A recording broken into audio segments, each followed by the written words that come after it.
अध्याय नंबर 8 के मंत्र नंबर 17 में स्पष्ट किया है कि सहस्र युग पर्यंत अह यत ब्रह्मणे विदु ब्रह्मणे, और रात्रि में युग सहस्त्रांतम ताम ते और रात्रि विदजना, इसमें कहीं चतुर्युग नहीं है। सहस्र युग माने 1000 युग, इसमें चतुर्युग नहीं है, केवल सहस्र 1000 युग है। इन्होंने ब्राह्मण का अर्थ ब्रह्मा कर दिया, नहीं। ब्रह्मण होता है बड़ा भगवान, जैसे ब्रह्म से नेक्स्ट जो भगवान है, ब्रह्म से जो बड़ा है, इसके दो, क्योंकि कुछ ऐसे शब्द होते हैं जो उसके सेंटेंस से ही समझ में आते हैं।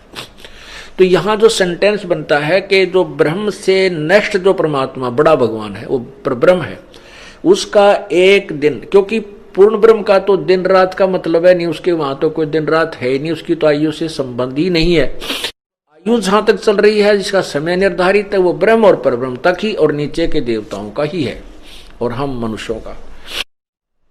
तो इससे ये निष्कर्ष निकल, ये ऐसे सुलझते हैं ये अर्थ।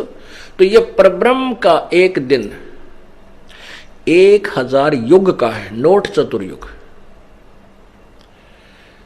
इन बातों से हम निष्कर्ष निकालेंगे, क्योंकि गीता एक बहुत ही पवित्र सदग्रंथ है और इसमें बहुत ही गूढ़ ज्ञान है, और इस गूढ़ ज्ञान को समझने के लिए तत्वदर्शी संत की ही आवश्यकता पड़ती है, और बाकी इसका अनुवाद नहीं कर सकते। ठीक है, शब्दों का अनर्थ करके चाहे वो किसी तरह गढ़ दिया इन्होंने, और अभी तक जनसाधारण को मूर्ख भी खूब बना लिया, क्योंकि जनसाधारण को स्वयं ज्ञान नहीं था।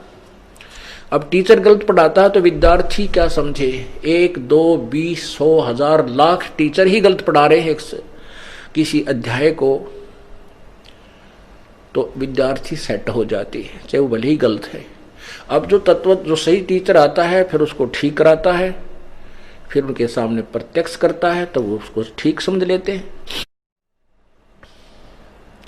तो इसमें इस परब्रह्म का एक दिन 1000 युग का है, और इतनी ही रात्रि होती है।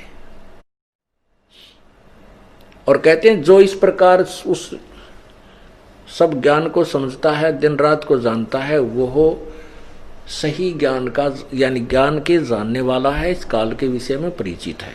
इसका अर्थ ये है।